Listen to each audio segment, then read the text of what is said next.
welcome to a new episode of Elevate Your Path. I'm Michael Brito with the Rec Chat Committee, and today our guest is Nicole Green. Nicole, please introduce yourself. Good morning, Michael. Thanks for having me. My name is Nicole Green. I am an assistant director of facility management at the University of Michigan. Great, thanks for being here. So what sport do you officiate? How long have you been officiating? How did you get started with that? Yeah, so the sport that's kind of become my baby and what I do primarily is soccer. I had some playing experience growing up, so kind of gravitated towards that. I was a freshman in college and needed a job, and I was working out in the rec facilities actually here where I still am, and just saw a poster on the wall that said intramural soccer officials needed, and walked into that clinic with one of my best friends at the time. And gosh, that was in 2001. So tough to believe, but 20 years ago, and surprising the journey I've had since then with officiating and how much it's come to mean to me. When I was officiating intramurals, I did, gosh, every sport, almost every sport possible. Soccer, flag football, only one game of basketball ever. Basketball wasn't my favorite, but inner tube water polo, volleyball, broom ball, you name it. We did quite a bit at Michigan, and they were all great to rotate throughout different seasons, trying them out. Great, heavily involved. That's nice to hear. First question here, what is your pregame routine? Yeah, so for me, and the level that I'm at in officiating now, pregame routine has kind of evolved into like a weekly routine. I usually on Sundays kind of look at my week ahead and what's on my schedule. I am trying to advance as a center referee for soccer, and the center referee position and the fourth official positions are kind of interchangeable in that some games we might do either, but if I know I'm going to be the center referee on a game, I can count on running anywhere from 6 to 8 miles in a game, depending on if the game goes to overtime, and what kind of play the style that the teams are playing. But really preparing for the amount of miles I know that I'll be running that week, looking at how many games are on my schedule. My weekly routine also involves planning workouts, alternating, strength, conditioning, cardio, working with a personal trainer, and also balancing with rest and travel days.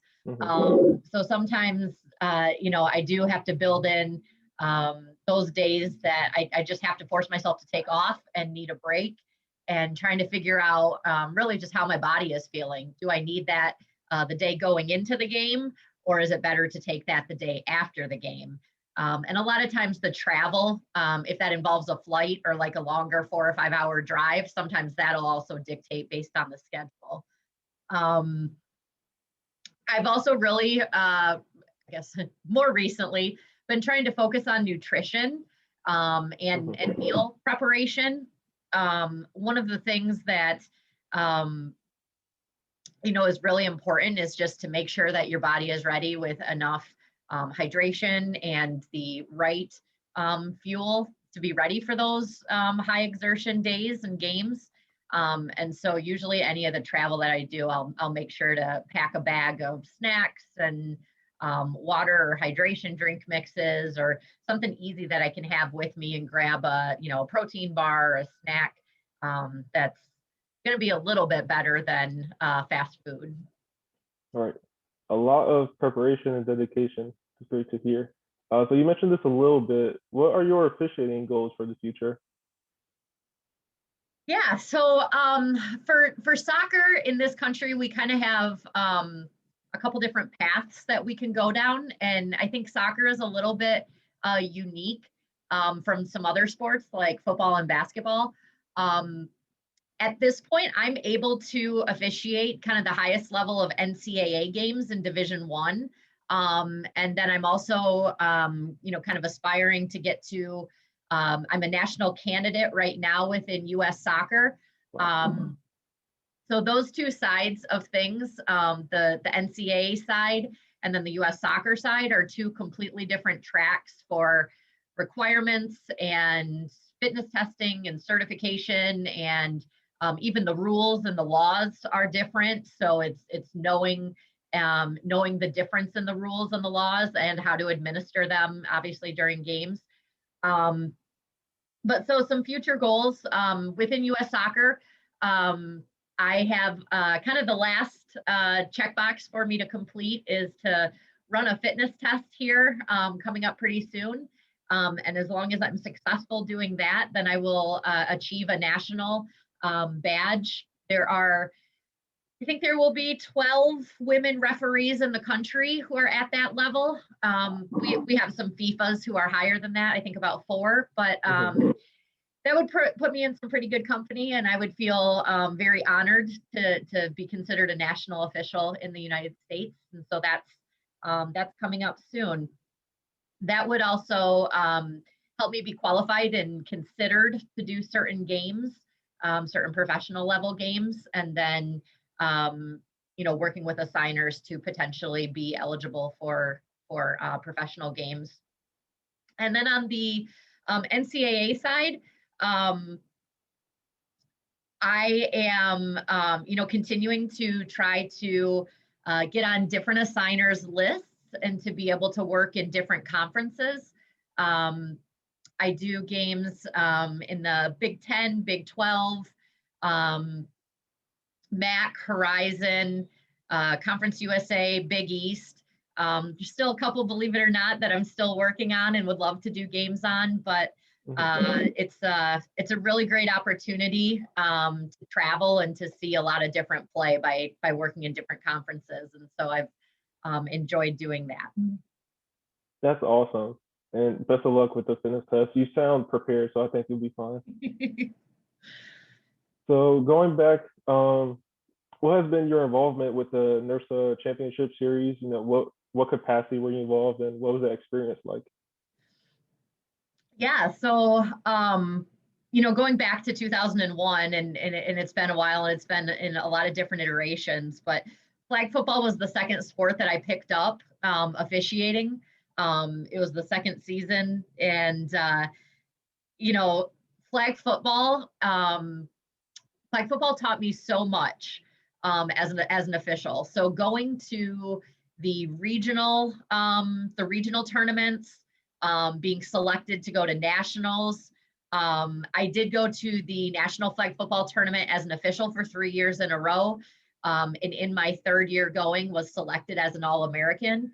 But that kind of 3-year experience of advancing as a flag football official taught me so much. And I have to say is really, it's really like what I think like catapulted my passion for this as a field, as a profession, as a lot of relationships and friendships I have still today are from those times, and professional colleagues that I still work with on occasion now, or can pick up the phone and talk about officiating at any time.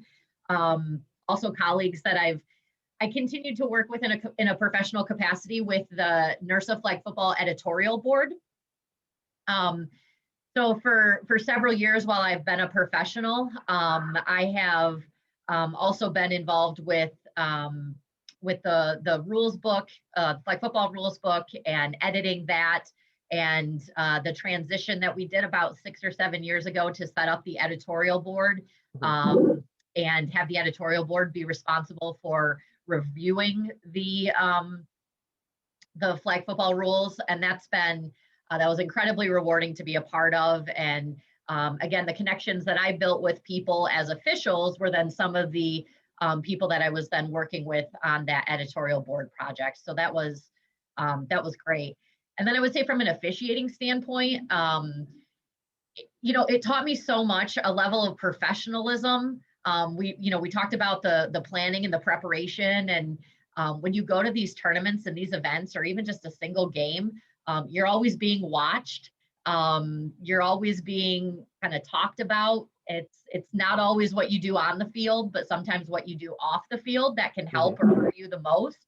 And I would say, while those were such fun times, and being in New Orleans, and we had some amazing times, what I look back is what it taught me about being like taking officiating seriously, and the aspects of it that you really need to focus on, to advance, and getting that mentorship from our evaluators who were there and really wanted us to succeed and wanted to help us be a part of the game that we all loved.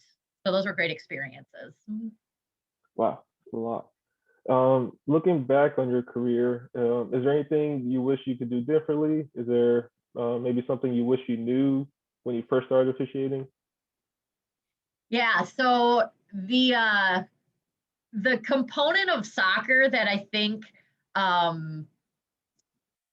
really kind of I had a rude awakening or an enlightening for maybe about 3 or 4 years ago, but was the component of how much fitness and being in good shape is going to mean.